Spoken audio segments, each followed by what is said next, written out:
আমার কাছে যেটা মনে হয়েছে সেটা হচ্ছে যে মাননীয় প্রধানমন্ত্রী তিনি তার কতগুলো গোল সেট করেছিলেন, তাই না? ওই ওই গোলে পৌঁছার জন্য তিনি যখন যাদেরকে প্রয়োজন বোধ করছেন তাদেরকে সংযুক্ত করছেন, আমার কাছে বিষয়টা এইভাবেই মনে হয়েছে। আরেকটা বিষয় আমার কাছে খুব মানে অবাক লাগলো, বাংলাদেশের অনেকগুলো মিডিয়াতে, পার্টিকুলারলি আমি ফ্রাইডে অ্যান্ড স্যাটারডেতে গত দুদিন আমি নিজে অনেকগুলো চ্যানেলে গেছি, কেন বাংলাদেশে দুজন পররাষ্ট্র প্রতিমন্ত্রী কেন নিয়োগ হলো, মানে এটা একটা মানে মনে হচ্ছে একটা বিরাট অশুদ্ধ কাজ হয়ে গেছে মনে হলো। তো তাহলে আমি তো সাধারণ মানুষ, লেখাপড়া অতটা সাউন্ড না আমি, তারপর আমি চেষ্টা করলাম যে আসলে কি এই একটা মন্ত্রণালয়ের দুজন প্রতিমন্ত্রী কি কোথাও রাখা হয় না। আমি চিন্তা করলাম আমার অনেক দূরে যাওয়া দরকার নেই, একটু কাছে একটু খুঁজে দেখি। তো কাছে খুঁজলাম, দেখলাম যে ইন্ডিয়াতে ইভেন নরেন্দ্র মোদীর অ্যাটলিস্ট গোটা 5 মন্ত্রণালয়ে 2-3 করে প্রতিমন্ত্রী আছে। বাংলাদেশে এই চর্চাটা ছিল না, ফলে এটা মানে মনে হচ্ছিল যে একটা মানে মানে একটা মহাভারত অশুদ্ধ হয়ে যাওয়ার মতো। যেহেতু চর্চা ছিল না, সেখানে আগ্রহের জায়গা তৈরি হওয়াটা খুব আগ্রহের জায়গা না, আগ্রহের জায়গা না। দুই প্রতিমন্ত্রীর দায়িত্ব কি হবে, কিভাবে মোটেই না। বিষয়টা আগ্রহের জায়গা না, বিষয়টা হচ্ছে যারা এটাকে প্রশ্ন তুলেছেন, ভুরু কুঁচকিয়েছেন, তাদের বিষয়টা জানা ছিল না, তারা জানতেন না। তারা যদি জানতেন তাদের কাছে এটা অবাক এবং বিস্মিত হওয়ার কোনো কারণ ছিল না। একটু যেমন আমি আমি শোনার পর আমি নিজেই তো চেক করার পর তাই ফাউন্ড ইট।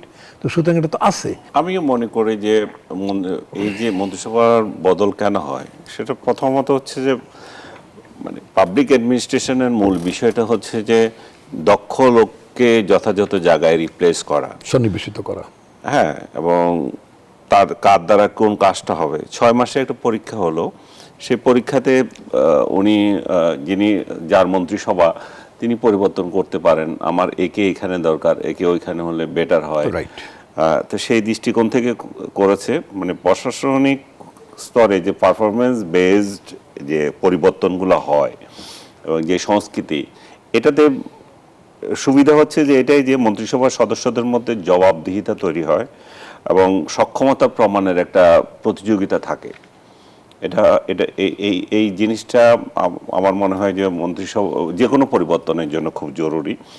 আর একটা বার্তা পাঠানো হয় জনগণের কাছে যে আমরা কিন্তু বসে নাই, আমরা কিন্তু যার যার পারফরমেন্স কি আছে না আছে এগুলো পর্যালোচনা করছি, আপনাদের মতামত বা জনমতকেও আমরা প্রাধান্য দিচ্ছি।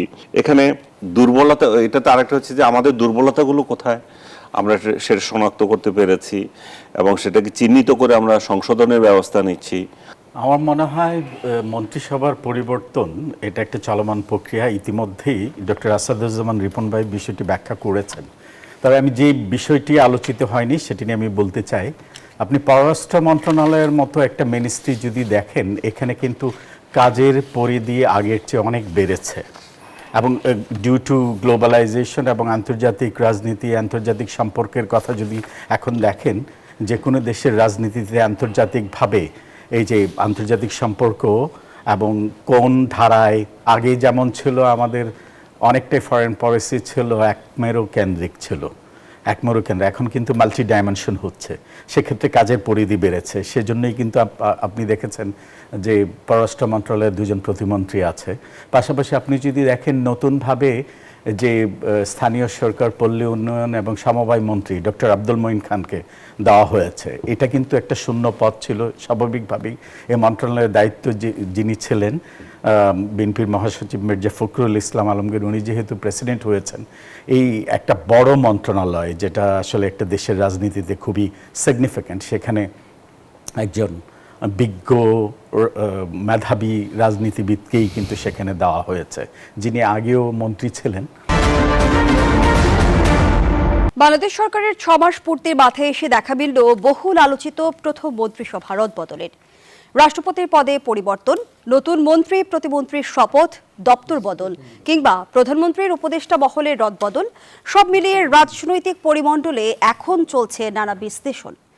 একদিকে 180 দিনের পারফরমেন্স মূল্যায়নের তাগিদ, অন্যদিকে শরিকদের রাজনৈতিক সন্তুষ্টি ও প্রশাসনিক গতিশীলতা বজায় রাখার কসরত। তবে এক মন্ত্রণালয়ে একাধিক প্রতিমন্ত্রী উপদেষ্টাদের সমান্তরাল অবস্থান কিংবা কৃচ্ছ্রতা সাধনের বার্তার বিপরীতে মন্ত্রিসভার বর্ধিত আকার ইতোমধ্যে তুলে দিয়েছে নতুন কিছু মৌলিক প্রশ্ন। আজকের আলোচনায় আমরা জানার চেষ্টা করব এই রদবদলের ভেতরের সমীকরণ, প্রশাসনিক জটিলতা এবং আগামী দিনের রাজনৈতিক গতি প্রকৃতির ধরন। দর্শক, আমি ফারনাজ জয়ী, সবাইকে আমন্ত্রণ জানিয়ে শুরু করছি নিউজ 24 এর প্রতিদিনকার আয়োজন জনতন্ত্র গণতন্ত্র। নিবেদন করছে আড়াইসেল স্টিল। আজকের আলোচনা এগিয়ে নিতে স্টুডিওতে আছেন 3 জন সম্মানিত অতিথি। চলুন একে একে পরিচিত হই। আমার ডান দিক থেকে পরিচয় পর্ব শুরু করছি। আছেন doctor Asaduzzaman Ripon, vice chairman BNP. ধন্যবাদ আপনাকে। এর পরপরই আছেন আনিস আলমগীর, সাংবাদিক ও কলামিস্ট। আমার সর্বডানে আছেন অধ্যাপক ডক্টর তৌফিকুল ইসলাম মিথিল, সমাজবিজ্ঞানী ও রাজনীতি বিশ্লেষক। 3 জনকেই স্বাগত জানাচ্ছি আজকের আলোচনায়। ডক্টর আসাদুজ্জামান রিপন, আপনাকে দিয়ে আলোচনাটা শুরু করতে চাই। বলছিলাম যে এখন রাজনৈতিক মহলে আমরা মন্ত্রী পরিষদের যে রদবদল হলো সেটি নিয়ে ব্যাপক আলোচনা চলতে দেখছি। যদি একটু জানতে চাই যে 6 মাসের ব্যবধানে এই যে রদবদল, সেটি কি পারফরমেন্স বিবেচনায় নাকি রাজনৈতিক সমন্বয়? ধন্যবাদ আপনাকে। এটা নিয়ে কেন এত ব্যাপক আলোচনা সেটি তো আমি বুঝতে পারছি না। এক মাননীয় প্রধানমন্ত্রী তিনি তার ক্যাবিনেট গুছাবেন, সাজাবেন, এটা তো সম্পূর্ণ তার ইখতিয়ার। It is his team. সুতরাং তিনি কাদেরকে দিয়ে চালিয়ে কাঙ্ক্ষিত লক্ষ্য তিনি যেটা জাতির সামনে বলেছেন এটা তিনি অর্জন করবেন, এটা অ্যাবসলিউটলি তার ডিসক্রিপশন।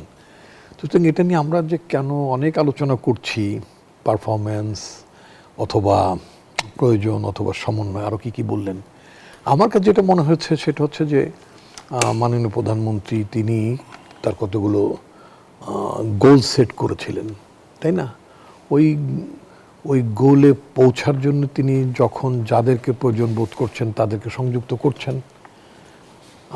আমার কাছে বিষয়টা এইভাবেই মনে হয়েছে।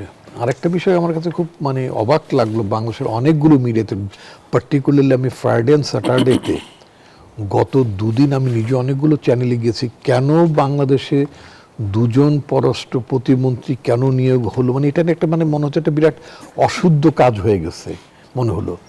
তো আমি তো সাধারণ মানুষ, লেখাপড়া অতটা সাউন্ড না আমি, তারপর আমি চেষ্টা করলাম যে আসলে কি এই একটা মন্ত্রণালয়ের 2 জন প্রতিমন্ত্রী কি কোথাও রাখা হয় না। আমি চিন্তা করলাম আমার অনেক দূরে যাওয়া দরকার নেই, একটু কাছে একটু খুঁজে দেখি। তো কাছে খুঁজলাম, দেখলাম যে ইন্ডিয়াতে ইভেন নরেন্দ্র মোদীর অ্যাটলিস্ট গোটা 5 মন্ত্রণালয়ে 2 জন 3 জন করে প্রতিমন্ত্রী আছে। বাংলাদেশে এই চর্চাটা ছিল না, ফলে এটা মনে হচ্ছিল যে একটা একটা মহাভারত অশুদ্ধ হয়ে যাওয়ার মতো। যেহেতু চর্চা ছিল না, সেখানে আগ্রহের জায়গা তৈরি হওয়াটা খুব আগ্রহের জায়গা না, আগ্রহের জায়গা না। 2 প্রতিমন্ত্রীর দায়িত্ব কি হবে, কিভাবে সমন্বয় হবে সেই প্রশ্নগুলো তো আসে। নো, মোটেই না। বিষয়টা আগ্রহের জায়গা না, বিষয়টা হচ্ছে যারা এটাকে প্রশ্ন তুলেছেন, ভুরু কুঁচকিয়েছেন, তাদের বিষয়টা জানা ছিল না, তারা জানতেন না। তারা যদি জানতেন তাদের কাছে এটা অবাক এবং বিস্মিত হওয়ার কোনো কারণ ছিল না। একটু যেমন আমি আমি শোনার পরে আমি নিজেই তো চেক করার পর তাই ফাউন্ড ইট। তো সুতরাং এটা তো আছে। এখন মাননীয় প্রধানমন্ত্রী তার মন্ত্রিসভার দায়িত্বে তিনি কাকে কোন উইংটা দেখতে বলবেন, কোন বিষয়টা দেখতে বলবেন, কাউকে অ্যাডমিনিস্ট্রেটিভ অ্যাফেয়ার্স দেখতে বলবেন, কাউকে অন্য বিষয় দেখতে। পররাষ্ট্র মন্ত্রণালয়ে যেটা হচ্ছে, আমাদের যিনি রেগুলার ফরেন মিনিস্টার যিনি ডক্টর খলিল রহমান, তিনি এর মধ্যে তিনি জাতিসংঘের প্রেসিডেন্ট হিসেবে নির্বাচিত হয়েছেন। ফলে জাতিসংঘের প্রেসিডেন্ট থাকা অবস্থায় তিনি অলমোস্ট 1 বছর তিনি দায়িত্ব পালন করবেন। সেখানকার সেশনগুলোতে তিনি চেয়ার করবেন। তখন foreign minister would not be available at that time. পররাষ্ট্র মন্ত্রণালয় এখন বর্তমানে জিও পলিটিক্স এবং নানা ধরনের আপনার এই যে Israel American aggression on Iran and নানা বিষয়গুলো যেগুলো আছে, এই সমস্ত বিষয়তে একটা কিছু তো ভূ রাজনীতিতে, আঞ্চলিক রাজনীতিতে এবং বৈশ্বিক রাজনীতিতে বাংলাদেশকে তো অ্যাক্ট করার ব্যাপার থাকে, বাংলাদেশকে রিয়্যাক্ট করার ব্যাপার থাকে। সেই ক্ষেত্রে মাননীয় প্রধানমন্ত্রী চিন্তা করেছেন যে এখানে অ্যাটলিস্ট যেহেতু আমাদের ফুল ক্যাবিনেট মন্ত্রী আছে পররাষ্ট্র মন্ত্রণালয়ে, এবং তিনি যেহেতু একটা নির্দিষ্ট সময় পর্যন্ত দায়িত্ব পালন করতে পারবেন না সেই অর্থে, তখন তিনি এই দায়িত্বটি দেখভাল করার জন্য তিনি আরেকজন প্রতিমন্ত্রী নিয়োগ করেছেন। এবং এটা প্রেসিডেন্স আছে, পার্শ্ববর্তী দেশও আছে। তো এটা আর বাকিগুলো তো আমি নিশ্চয়ই মনে করি যে মাননীয় প্রধানমন্ত্রী তিনি তার নির্ধারিত যে লক্ষ্যগুলো আছে সেগুলো বাস্তবায়ন করার জন্য তিনি তার টিমটা রিঅর্গানাইজ করেছেন, সাজিয়েছেন। হয়তো এটা চলমান প্রক্রিয়া, হয়তো সামনেও করবেন, অনেককে সংযুক্ত করবেন, কাউকে বিয়োজন করবেন। তখনও তো পারফরমেন্সের প্রশ্নটা তখন বিশেষ করে 180 দিনের মূল্যায়নের সবাই যে বিষয়টি নজরে এনেছে সেটি হচ্ছে প্রধানমন্ত্রীর ব্যক্তিগত যে মিতব্যয়িতা, সেটি বারবার আলোচনায় এসেছে। কিন্তু এখন আসলেই প্রশ্ন কথা। উঠেছে যে মন্ত্রিসভার আকার যেহেতু বাড়লো, সেখানে কৃচ্ছ্রতা সাধনের যে বার্তা দেওয়া হচ্ছে, সে সাথে প্রধানমন্ত্রীর মিতব্যয়িতা এটি কি বৈপরীত্য কিনা? না, প্রধানমন্ত্রীর লাইফস্টাইল একটা জিনিস, ঠিক আছে। মন্ত্রিসভার আকার বড় হয়ে যাওয়ার কারণে আপনার মিতব্যয়িতার ক্ষেত্রে কোনো ঘাটতি ঘটলে এটা আমি মনে করি না।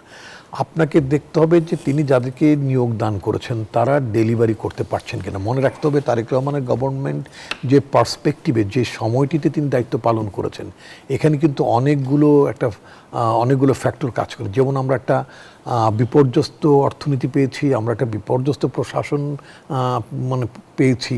সব কিছুতে একটা একটা ফ্রাজাইল স্টেট অ্যাফেয়ার, সব কিছুতে আমরা এরকম একটা ভঙ্গুর দশার মধ্যেই তো এই সরকারটা তার যাত্রা শুরু করলো। একটা shattered economy, shattered administration, shattered law and order situation, what not. তো ফলে এই জায়গাতে যদি আপনি দেখবেন যেমন আমাদের অনেকগুলো ব্যুরোক্রেসিতে, সিভিল অ্যাডমিনিস্ট্রেশনে অনেকগুলো জায়গাতে আমরা অনেক লোককে বসাতে হয়েছে যারা দেখা গেল দীর্ঘ 10-15 বছর যাবৎ প্রশাসনিক ওই জায়গাগুলো অতিক্রম করে তারা সচিবের জায়গায় তারা ছিলেন না। কেউ তারা ডেপুটি সেক্রেটারি ছিলেন, ওখান থেকে তারা অনেক দিন চাকরিতেও ছিলেন না, আপনার ওএসডি টুএসডি ছিলেন। তো ফলে এই সমস্ত জায়গাগুলোকে পারফর্ম করাতে গেলে, এগুলোকে অ্যাক্টিভেট করাতে গেলে নেচারালি এখানে একটা আপনার গাইডিং ফ্যাক্টর দরকার ছিল। রেসপেক্টিভ মন্ত্রণালয়গুলো বা ডিভিশনগুলোকে যদি আপনি খুব সচল রাখতে চান, তাই না, তাহলে আপনার সেক্ষেত্রে আমি মনে করি একটা রাজনৈতিক সরকারের তো কিছু পলিটিক্যাল ডিরেকশন আছে, কিছু পলিটিক্যাল কমিটমেন্ট আছে, কিছু পলিটিক্যাল গোল আছে। ওইটা মিট আপ করতে হলে সেই জায়গাগুলোতে পলিটিক্যাল পার্সনসদেরকে বসিয়েই আমার মনে হয় যে সরকারের গতিশীলতা মাননীয় প্রধানমন্ত্রী আনতে চেয়েছেন। সুতরাং এখানে মিতব্যয়িতার একটা মন্ত্রীর কয় টাকা বেতন বাড়তি, আমি যেটা দেখছি সরকারের ড্রাইভার তো থাকি, এই ড্রাইভারগুলো এমন না যে মন্ত্রী না থাকলে এই ড্রাইভারগুলো আনতে হতো না, এরা চাকরিতে আছে। ম্যাক্সিমাম একটা এপিএস নিয়োগ করা হয়, ম্যাক্সিমাম। তো এই এপিএস সাহেব অনেক ক্ষেত্রে আমি তো দেখলাম 2-1 মন্ত্রী পলিটিক্যাল অ্যাপয়েন্টমেন্ট নেনও নাই, তারা সরকারি সার্ভিস, সিভিল সার্ভিস থেকে এপিএস নিয়েছেন। এটা খুব বড় মাপের ব্যানার, এই বা মিতব্যয়িতার বেলায় প্রশ্ন আসবে না।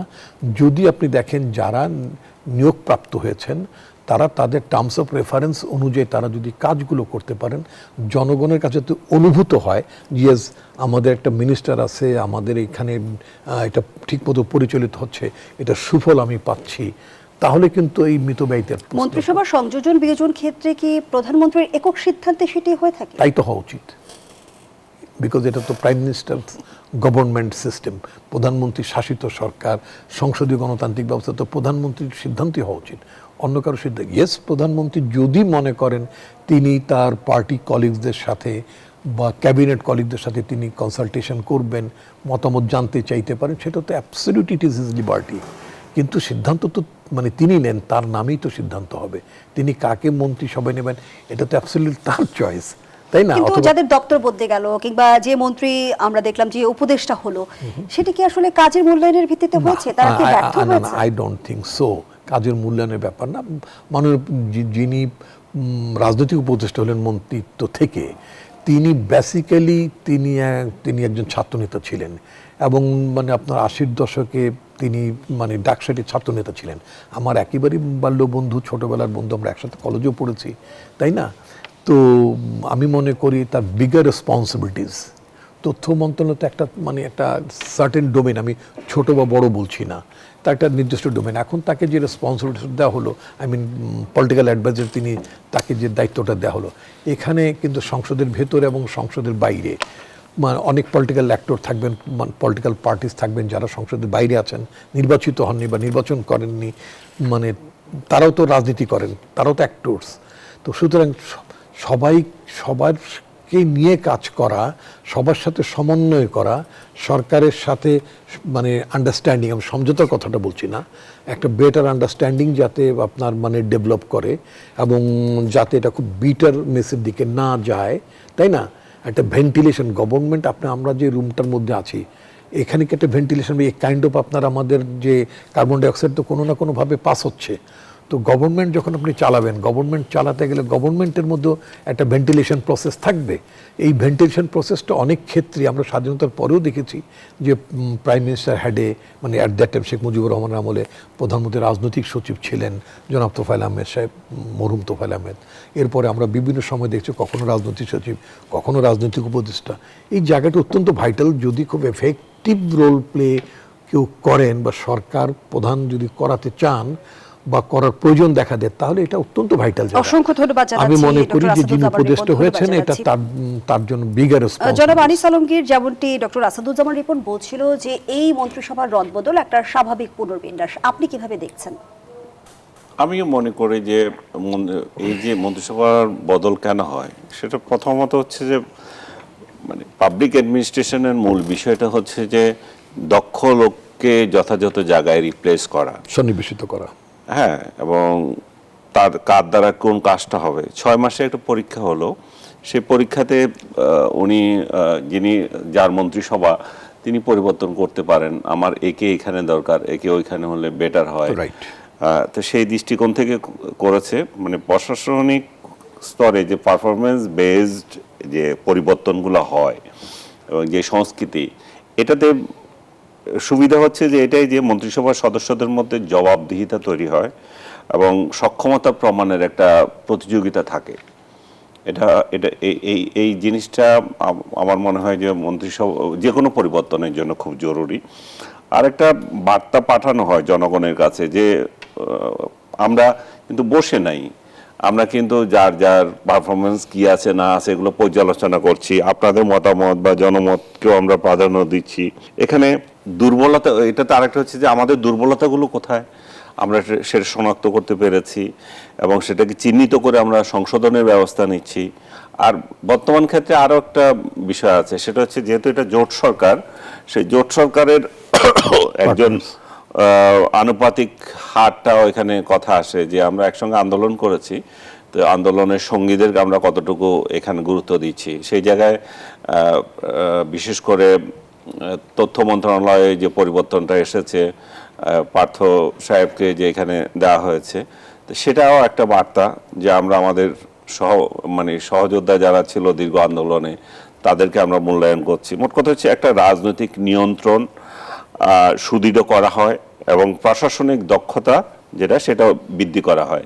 কিন্তু আপনি নিশ্চয় আজকে দেখেছেন যে বিশেষ করে এখানে একটা ভাইও বললেন যে আপনিও বোধহয় এই প্রশ্নটা করেছেন যে জহিরুদ্দিন স্বপনের যে বিষয়টা, সেটা হচ্ছে এখানে জহিরুদ্দিন স্বপনকে কিন্তু মানে লকডাউন করা হয়েছে আমি ব্যক্তিগতভাবে মনে করি না। ওনাকে আরও একটা বৃহত্তর পোস্ট দেওয়া হয়েছে, যেটা প্রধানমন্ত্রীর রাজনৈতিক উপদেষ্টা। এটা কিন্তু কম জিনিসটা। উনি রাজনৈতিক বিষয়ে ওনার দীর্ঘ অভিজ্ঞতা আছে, দক্ষতা আছে। রিপন ভাইরা যখন ছিলেন ক্যাম্পাসে, আমরাও তো তখনকার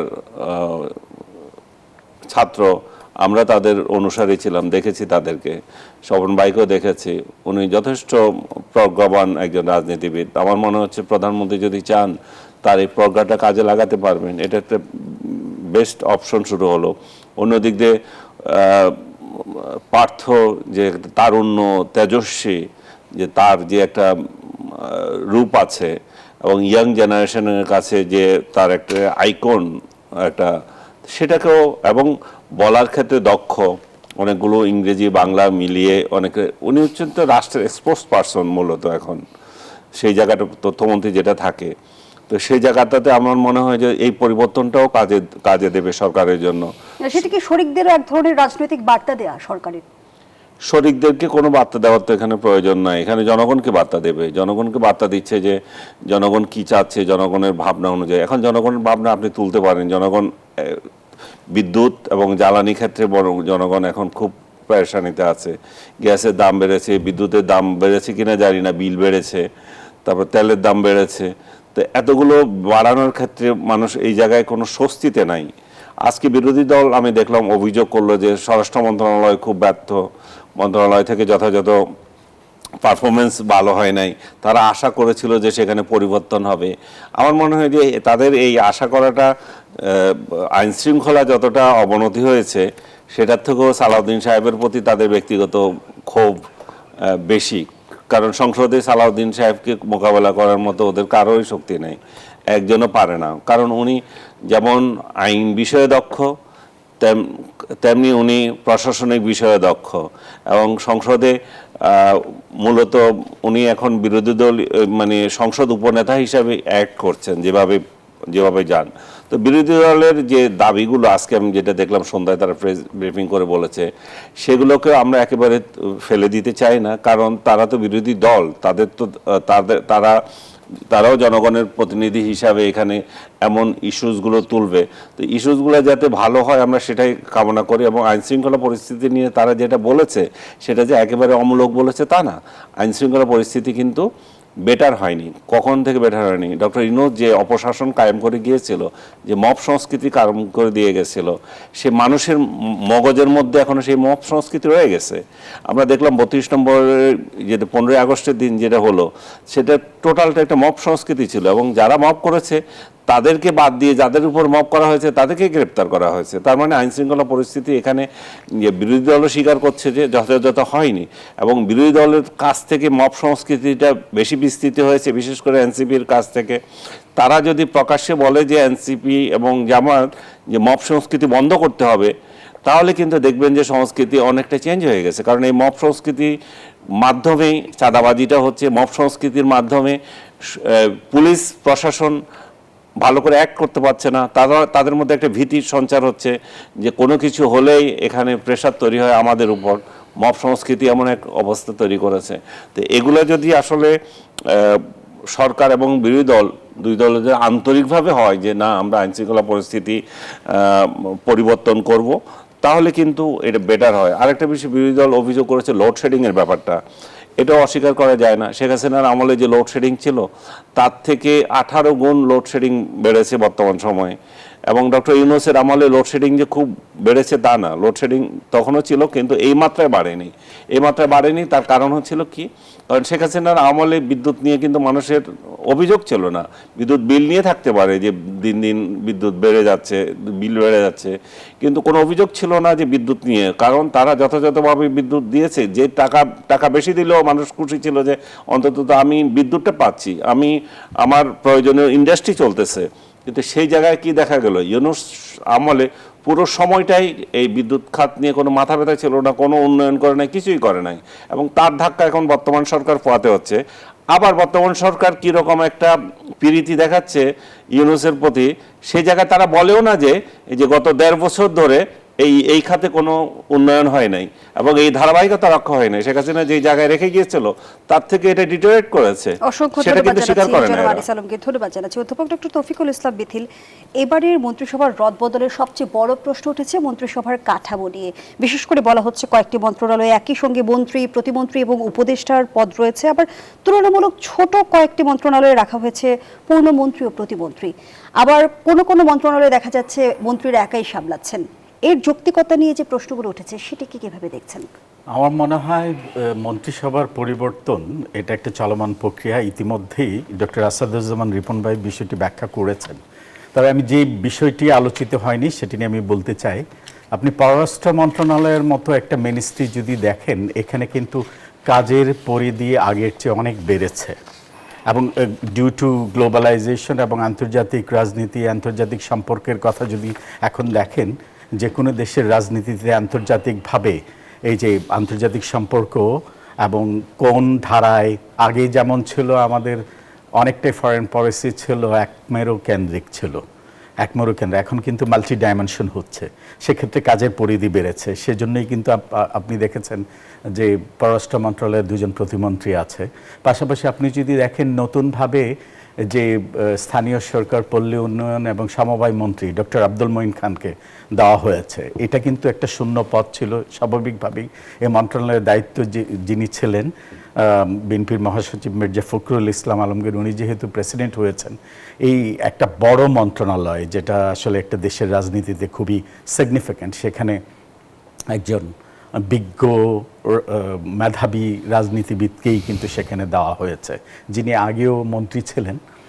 আর পাশাপাশি আর জোট সরকারের সাথে কিছু স্বাভাবিকভাবেই বিএনপির কিছু কমিটমেন্ট ছিল, সেই হিসাবে আপনি দেখেন আন্দালিব পার্থ এসেছে। আর যে জায়গাগুলো মনে হয়েছে প্রধানমন্ত্রী মনে করেছেন যে সেখানে আমাদের রিপ্লেসমেন্ট প্রয়োজন সেটা করেছেন। পাশাপাশি এটাও সত্যি আপনি যেটা বলেছেন, আমরা দেখেছি বেশ কিছু মন্ত্রণালয় কাজের পরিধিও ব্যাপক, আমরা দেখেছি একজন মন্ত্রী 3টা মন্ত্রণালয়ের দায়িত্ব আছেন।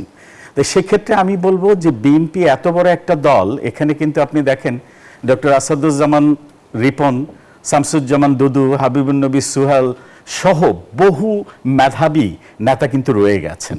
তো ওনাদেরকে কিন্তু আসলে প্রপারলি যদি প্রপার স্থানে, আজকে ডক্টর আসাদুজ্জামান রিপন ভাই সামনে আছেন বিধায় আমি বলছি না, আমরা যখন ছাত্র রাজনীতি করেছি তখন দেখেছি ওনারা কতটুকু বিজ্ঞ, ওনাদের হাত ধরেই এই স্বৈরাচার পতনের আন্দোলনে ওনারা নেতৃত্ব দিয়েছেন, আমরা ওনাদের সৈনিক ছিলাম। আমি যে কথাটা বলতে চাচ্ছি যে আমাদের একটা জিনিস আমলে নেওয়া উচিত, কিছু কিছু মন্ত্রণালয়ের পরিধি যেমন বেড়েছে এবং সেখানে কিন্তু প্রপারলি রাইট পারসনকে দেওয়া হয়েছে, আবার পাশাপাশি সাইড বাই সাইড এমন কিছু বড় মন্ত্রণালয় আছে আমাদের সেটা নিয়ে ডাউট হচ্ছে। পার্সোনালি অ্যাজ এ রাজনৈতিক বিশ্লেষক হিসেবে বলতে চাই, কিভাবে এই বড় মন্ত্রণালয়গুলো দু একজন সামলাচ্ছেন, সেটা কিন্তু আসলে আর সেই প্রশ্নের উত্তরটি আমি একটু খুঁজতে চাই ডক্টর আসাদুজ্জামান রিপন। যেমনটি অধ্যাপক ডক্টর তৌফিকুল ইসলাম মিথিল বলছিল যে একজন মন্ত্রী 3টি মন্ত্রণালয় সামলাচ্ছে, আবার আপনাদের মতো পরীক্ষিত যে নেতাকর্মী আছেন তারা বঞ্চিত হচ্ছেন, বিষয়টির পিছনে কি রহস্য থাকতে পারে? বিষয়টা খুব বঞ্চনার ব্যাপার না, আমরা বঞ্চিত হইওনি, আই মাস্ট সে।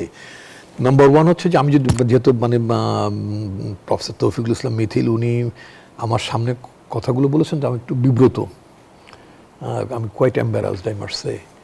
সেটা হচ্ছে নাম্বার ওয়ান। আর আপনার প্রশ্নে যেটা বলছে, আমি মোটেই মানে বঞ্চিত নই, আমি তো পার্টির একজন দায়িত্বশীল মানে জায়গায় আছি, আমি আমার দায়িত্ব পালন করছি।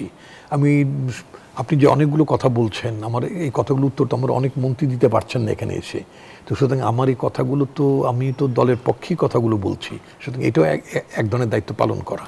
আচ্ছা, দ্বিতীয়তে যেটা বলতে চাই সেটা হচ্ছে যে আপনার আমরা আমাদের কাজটি করছে, আমি বা যাদের নাম উনি বললেন, আমরা কিন্তু ইলেকশন করিনি। গভর্নমেন্টে একটা ব্যাপার আছে, সেটা হচ্ছে যে আপনি প্রতি 10 জনের বিপরীতে একজন আপনি মন্ত্রী নিতে পারেন, মানে যারা অনির্বাচিত ব্যক্তিকে মন্ত্রিসভা নিতে পারেন।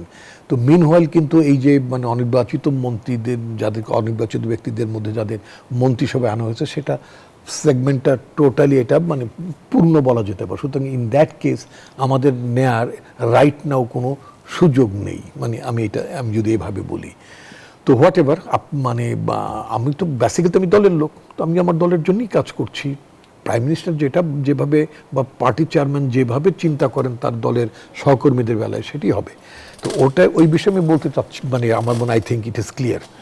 কিন্তু আরো একটি প্রশ্ন রাখতেই চাই ডক্টর আসাদুজ্জামান রিপন। অতীতে আমরা একটি কথা প্রায় শুনেছি, সেটা হচ্ছে হাইব্রিড নেতা।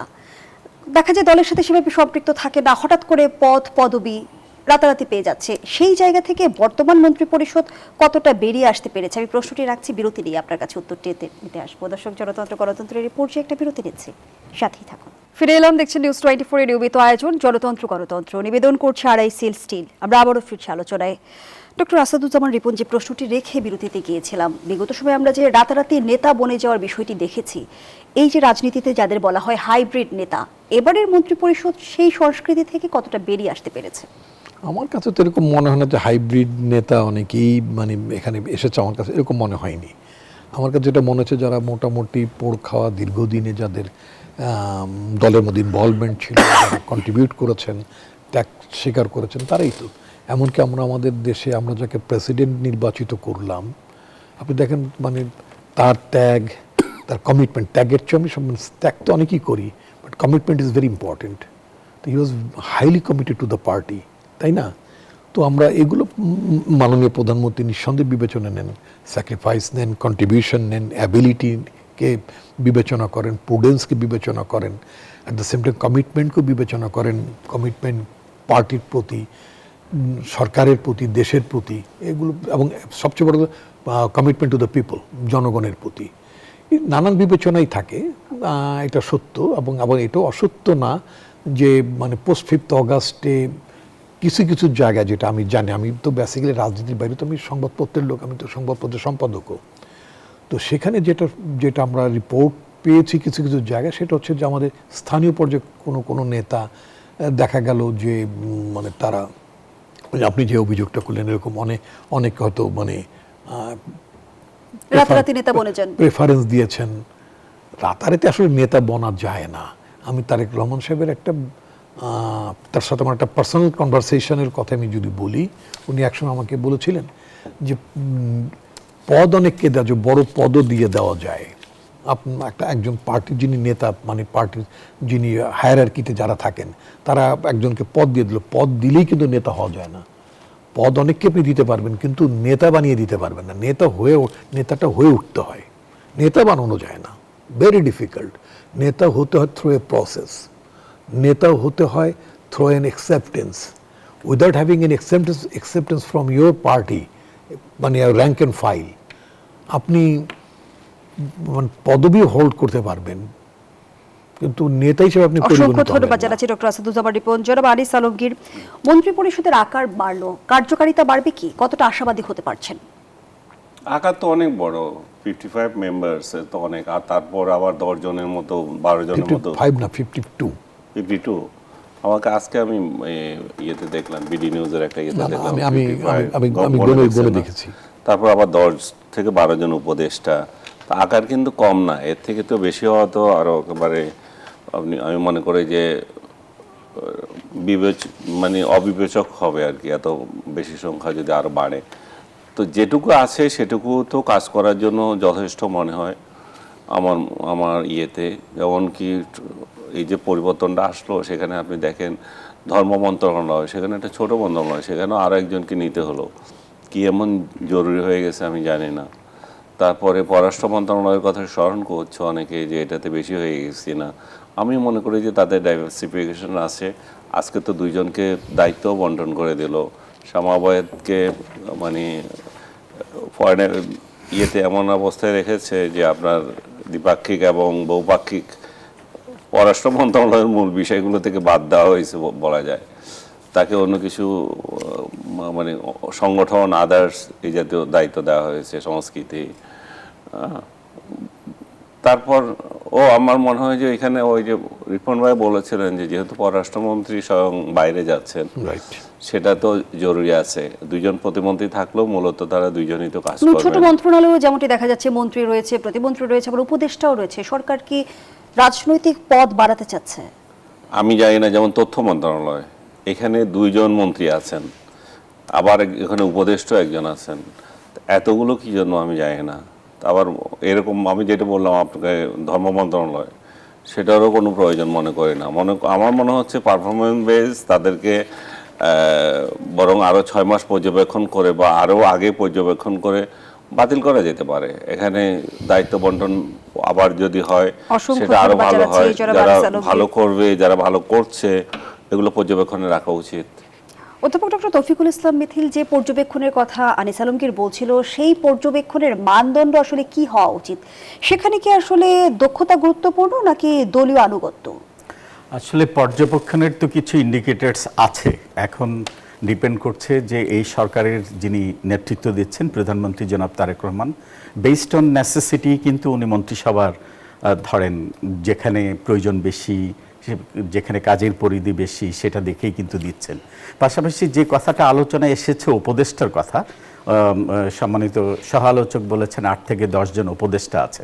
উপদেষ্টা কিন্তু প্রত্যেকটা মিনিস্ট্রিতেই থাকতে পারে, এবং এক একটা মিনিস্ট্রিরও কিন্তু আপনি যদি স্মল মিডিয়াম সাইজ ডিভিশন করেন, সেখানেও কিন্তু উপদেষ্টা হতে পারে। আপনি দেখেন অনেক দেশেই যে উপদেষ্টার আসলে কোনো নাম্বার অফ এমন সেট আপ নাই যে 8 থেকে 10 জনের বেশি হওয়া যাবে না। প্রয়োজনে প্রতিটা মিনিস্ট্রিতেই স্ব বিষয়ে বিশেষজ্ঞ উপদেষ্টা হতে পারেন। এটা কিন্তু গুড সাইন যে উপদেষ্টা বেশি হওয়া, আমি কিন্তু এটা পজিটিভ দিকে সাইন হিসেবে দেখছি। আপনি দেখেন যে একজন মন্ত্রণালয়ের দায়িত্বপ্রাপ্ত আছেন, ওই মন্ত্রী যদি ওই বিষয়ে বিশেষজ্ঞ না হন, এবং উনি তো চাইলে সেই বিষয়ে বিশেষজ্ঞ কাউকে উপদেষ্টা হিসেবে দিতে পারেন, 2 জনকেও দিতে পারেন। কাজে উপদেষ্টা বেশি হওয়াটা আমি কোনোভাবেই এটাকে নেগেটিভ দেখছি না, আমি দেখছি এটা পজিটিভ ট্রেন্ড হিসাবে। পাশাপাশি সম্মানিত সহ আলোচকের আরেকটা বিষয় নিয়ে আমি একটু বলতে হচ্ছে, উনি যে কথাটা বলেছেন শেখ হাসিনার শাসন আমলে যে বিদ্যুৎ নিয়ে কারো অভিযোগ ছিল না, আমি এটার সাথে দ্বিমত পোষণ করছি। তখন অনেক কিছু নিয়ে অভিযোগ ছিল, কিন্তু কথা বলার স্বাধীনতা সেখানে ছিল না। আজকে আপনি দেখেন আগের সরকার আগে কে কি করেছে, যে কথাটা আমরা শেখ হাসিনাকে সবসময় বলতে শুনতাম, আমরা কিন্তু তখন আমরা চাইলেও আসলে আমরা কোনো কিছু নিয়ে সমালোচনা করার সুযোগ ছিল না। রাজনীতিতে সমালোচনা করার স্পেসটা দেওয়া উচিত। আজকে দেখেন প্রধানমন্ত্রীকে নিয়েও কিন্তু বিরোধী দল এবং সাধারণ মানুষ কথা বলতে পারছে, আলোচনা সমালোচনা করতে পারছে, যেটা আগে সে স্পেসটা ছিল না। এবং এই করতে পারছে বিধায়ী কিন্তু বিদ্যুৎ নিয়ে মানুষ এত কথা বলছে। সরকার তো নাকচ করছে, সরকারের তরফ থেকে দায়িত্বশীল ব্যক্তিরাই বলছে যে জ্বালানি এবং বিদ্যুৎ সংকটের দায় কোনোভাবেই সরকারের নয়। তাহলে আসলে দায় কার? আমি সে আলোচনায় ফিরবো বিরতির পর।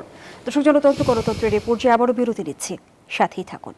ফিরে এলাম, দেখছেন জনতন্ত্র গণতন্ত্র, নিবেদন করছে আড়াইসিল স্টিল। আমরা আবারও ফিরছি আলোচনায়। অধ্যাপক ডক্টর তৌফিকুল ইসলাম মিথিল, যে প্রশ্নটি রেখে বিরতিতে গিয়েছিলাম, বিদ্যুৎ ও জ্বালানি সংকটের যে বিষয়টি আলোচনায় এসেছে, কিন্তু সরকার তো আমরা দেখছি সে দায়কে নাকচ করছে। সরকারের দায়িত্বশীল ব্যক্তিরাই বলছে যে এর জন্য সরকার কোনোভাবে দায়ী নয়। তাহলে দায়টা আসলে কার? আসলে প্রথমে আমি আসতে চাই জ্বালানি তেলের, এটা একটা বৈশ্বিক সমস্যা। আপনারা সবাই অবগত আছেন, বৈশ্বিকভাবে যে ইরান, ইসরায়েল এবং আমেরিকার যে যুদ্ধ চলছে, সেটার সংকট কিন্তু সারা বিশ্বেই আছে। বরং অনেকটাই জ্বালানি ক্ষেত্রে আমরা সে সংকট অনেকটাই উত্তরণ করেছি। পৃথিবীর অনেক দেশেও কিন্তু এই সংকটটা এখনও ব্যাপকভাবে আছে সংকটটা। আর যেটা হচ্ছে রিসেন্টলি আপনি যে ইলেকট্রিসিটি, যে বিদ্যুৎ নিয়ে যে অভিযোগ, এটা আছে, যে এটা অস্বীকার করার কোনো উপায় নেই। স্বাভাবিকভাবেই সরকারের অস্বীকার, আপনি যেটা বলছেন, এটা পলিটিক্যালি মানুষ অনেকভাবেই অনেক প্রবলেম ডিফেন্ড করে স্টেটমেন্ট দেয়, সেটা হতে পারে। বাট এটা যে সমস্যা আছে এ ব্যাপারে কোনো সন্দেহ নেই। তবে এইটা আমি বলতে চাই, এই বর্তমান সরকার ক্ষমতাসীন হয়েছে গত 6 মাস আগে। আপনি এই যে সমস্যাটা, এই সমস্যাটা আগে থেকেই ছিল। আমরা হয়তো প্যারাসিটামল প্ল্যানে সলভ করেছি। এই বছর আপাতত কিভাবে সমস্যার সমাধান করা যায়, 6 মাস, আগামী 1 বছর কিভাবে করা যায়, ব্যাপারগুলো তাই ছিল। Permanent solution, master plan in the long run, এই যে সংকট সমাধান, সেই সংকটের সমাধান কিন্তু কেউ, বিগত সরকারগুলো যারাই ছিলেন, তারা কিন্তু এই সংকট সমাধানের জন্য পথ খুঁজে নেয়নি। প্রত্যেকেই চিন্তা করেছে আমাদের ট্রাম, আমাদের সময়টা যেন এই জ্বালানি সংকট, বিদ্যুৎ সংকটটা ব্যাপক না হয়, কোনো না কোনোভাবে আমদানি করে প্রতিবেশী দেশ থেকে। এবং এগুলোর এই যে আপনি বিদ্যুৎ সংকটের ইস্যুটা দেখছেন, আমরা কিন্তু প্রতিবেশী রাষ্ট্র থেকেও কিন্তু বিদ্যুতের যে একটা ডিপেন্ডেন্সি ছিল, এবং এগুলো যদি স্বাভাবিকভাবে প্রতিবেশী রাষ্ট্রের সাথে যদি সম্পর্কটাও যদি সে আগের মতো না থাকে, তাহলে এখানে একটা সংকট হতে পারে। এখন কেন তীব্র আকার ধারণ করেছে? তা আপনি প্রতিবেশী রাষ্ট্রের সাথে কিন্তু আমাদের সম্পর্কের কিছু ইস্যু নিয়ে কিন্তু এখানে আপনি দেখেন রিসেন্টলি যে প্রধানমন্ত্রীর ভিজিট, ওই দেশে সফর নিয়ে এবং আরও কিছু ইস্যু নিয়ে আমাদের দণ্ডপ্রাপ্ত আসামিদের প্রতিবেশী রাষ্ট্রে আশ্রয় দেওয়া, এই ইস্যুগুলোতে নিয়ে কিন্তু কিছুটা টানাপোড়েন আছে। এটারই হয়তো ইম্প্যাক্ট হতে পারে, নয়তো হঠাৎ করে কেন বিদ্যুতের সমস্যা এত প্রকট হতে যাবে। তা আমি এটা প্রেডিক্ট করছি, বাট এক্স্যাক্টলি কি সমস্যা সেটা হয়তো। অসংখ্য ধন্যবাদ জানাচ্ছি অধ্যাপক ডক্টর তৌফিকুল ইসলাম মিথিল। জনাব আনিস আলমগীর, সরকারের দায়িত্বশীল ব্যক্তিরা বলছে যে বিদ্যুতের এই সংকটের জন্য বিগত ফ্যাসিবাদী শাসনামল দায়ী। দায়িত্ব গ্রহণের 6 মাস পরে এসে আসলে এই কারণ কতটা যৌক্তিক? এর কোনো যৌক্তিকতা নাই, এটা পরিসংখ্যান তাই বলে না। আমাদের ভেরি রিসেন্টলি একটা পত্রিকা ইনভেস্টিগেটিভ রিপোর্ট করলো, সেখানে বললো যে শেখ হাসিনার আমলে যে বিদ্যুৎ, মানে গত 2 বছরের উদাহরণ দিল, যে 2 বছর আগে যা ছিল তার থেকে 18% বাড়ছে, আর বেশিও বাড়ছে অনেক জায়গায়। হ্যাঁ, কিন্তু আবার দেখাচ্ছে যে 5 বছর যদি হিসাব করে তাহলে প্রায় 50% বেড়েছে। তার মানে শেখ হাসিনার শেষ দিকেও ক্রাইসিস কিছুটা ছিল। মানে আমি জানি না হিসাবটা কীরকম। মানে শেখ হাসিনা, আপনি যদি পুরোটা 5 বছর ধরেন, 3 বছর, শেখ হাসিনার 3 বছর থেকে যদি দেখেন, তাহলে এখন 50% বেড়ে গেছে। আর শেখ হাসিনার শেষ সময়টা, ইউনূসের সময় থেকে শুরু করে যদি হিসাব করে, তাহলে 18% বেড়েছে। তো তো তার মানে এটা সাফারিংস হচ্ছে, পত্রিকাগুলো তো বিনা তথ্যের উপর রিপোর্ট করে নাই, তাই না? নাকি এই সরকারের সাথে মানে শত্রুতা আছে? আর এত জানানোরও দরকার কি? জনগণ নিজেই তো সাক্ষী, পত্রিকার রিপোর্ট তো আর লাগতেছে না। প্রত্যেক ঘরে ঘরে লোডশেডিং, কোন কোন জায়গায় লোডশেডিং নাই, এবং সরকারি দল বিরোধী দল অস্বীকারও করছে না। তো যে কারণে হোক, আপনি আপনি নিজে কি করেছেন সেটা হচ্ছে বড় প্রশ্ন। আপনি শুধু পুরনো কিচ্ছা কাহিনী বললে মানুষ এটা নেবে না। ওই কিচ্ছা কাহিনী মানে আমরা চাই না বলেই তো নতুন সরকার আসছে, তাই না?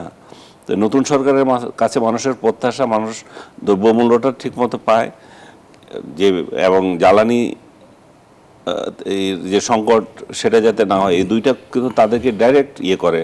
থ্যাঙ্কস গড যে পানি নিয়ে সংকট হয় নাই, পানি নিয়েও যদি শুরু হয় তাহলে তো আরও কঠিন হয়ে যাবে। তো এই অবস্থায় আমরা আশা করি যে সরকার যে সমস্যাগুলো রেজ করে সেগুলো দক্ষ জনবল দিয়ে শেষ করতে হবে। সেখানে যদি মনে করে যে ওই পতিত সরকারের মানে লোকজন তাদেরকে সারপ্রাইজ করছে, সেগুলো বের করুক। এবং প্রধানমন্ত্রীর উপদেষ্টা ডাক্তার জাহিদুর রহমান বলেছেন, দেশে বিদ্যুৎ সংকটের জন্য বর্তমান সরকারের ন্যূনতম দায় নেই। এটা হচ্ছে যে ওনার ন্যূনতম লাগাম ছাড়া কথাবার্তা। এটার একটা লাগামে একটু থাকতে হয়, এটা লাগাম ছাড়া কথাবার্তা, এগুলো কোনো জবাব দেওয়ার প্রয়োজন নাই। পরিসংখ্যান এগুলো বলে না। অসংখ্য ধন্যবাদ জানাচ্ছি ডক্টর আসাদুজ্জামান রিপন। একই বিষয়ে আপনার কাছে প্রশ্ন রাখতে জি, চাই, আপনাকে ধন্যবাদ। সরকার কি অজুহাত দেবে না সমাধান দেবে? সরকার অজুহাত মোটেই দেয়নি, সরকার সমাধানের পথেই আছে। আমি যে কথাটি বলতে চাচ্ছি, মানে আনিস আলমগীর সাহেবের বক্তব্যে মনে হচ্ছে যে দায়টা এই সরকার, ইনফ্যাক্ট দায়টা আমাদের না। আমাদের সরকারের বয়স কত? 6 মাস। আমি খুব কাট করে উত্তরগুলো দেব। আমি একটা উত্তরাধিকারের সূত্রে আমি একটা ভঙ্গুর ব্যবস্থা পেয়েছি। শেখ হাসিনা সরকার, এটা সত্য কথা, মানে রেন্টাল পাওয়ার ইউনিট, কুইক রেন্টাল, নানান কিছু নামে প্রায় 25,000 মেগাওয়াট বিদ্যুৎ উৎপাদনের সক্ষমতার কিছু ভাড়া খাটা বিদ্যুৎ কোম্পানি তিনি প্রতিষ্ঠা করেছিলেন। এগুলোর জন্য আমাকে 52,000 কোটি টাকা মানে তাদেরকে পরিশোধ করতে, অঙ্কটা 52,000 কোটি টাকা। আচ্ছা, এরপরে এই যে আপনার দেশের তো মানে কি বলে আপনার রিজার্ভ কি ছিল, সেটা তো ওই লাইনে আমি যাব না। এখন যে আমাকে প্রতি বছর চুরির টাকার কিস্তি শোধ করতে হয়, একজন মানে যে একটা আছে যে খাওয়া দাওয়ার কোনো খবর নাই, শুধু গ্লাস ভাঙ্গার জরিমানা দিতে হচ্ছে আমার। এই সরকার আপনার যে এলএনজি, আমরা একসময় আমরা এলএনজি দিয়ে আমরা আমাদের পাওয়ার রেন্টাল বা কুইক রেন্টাল এগুলো চালাতাম, আমরা গ্যাস সেক্টর দিয়ে আমরা চালাতাম, কিন্তু এখন তো আমাকে এলএনজি আনতে হয়। $3.88 বিলিয়ন শুধুমাত্র 25 সালে ব্যয় করতে হয়েছে। This is not the solution. আপনার আমি 9% জনাব আনিস আলমকে যেখানে ইঙ্গিত করেছে, এই যে 6 মাসের যে কথাটি আপনি বলছেন, সেখানে দক্ষতা কিংবা পরিকল্পনার কোনো ঘাটতি আছে? আমি দিচ্ছি। আপনি যে এলএনজি আমি জাস্ট একটা সেকেন্ড নিচ্ছি আপনাকে।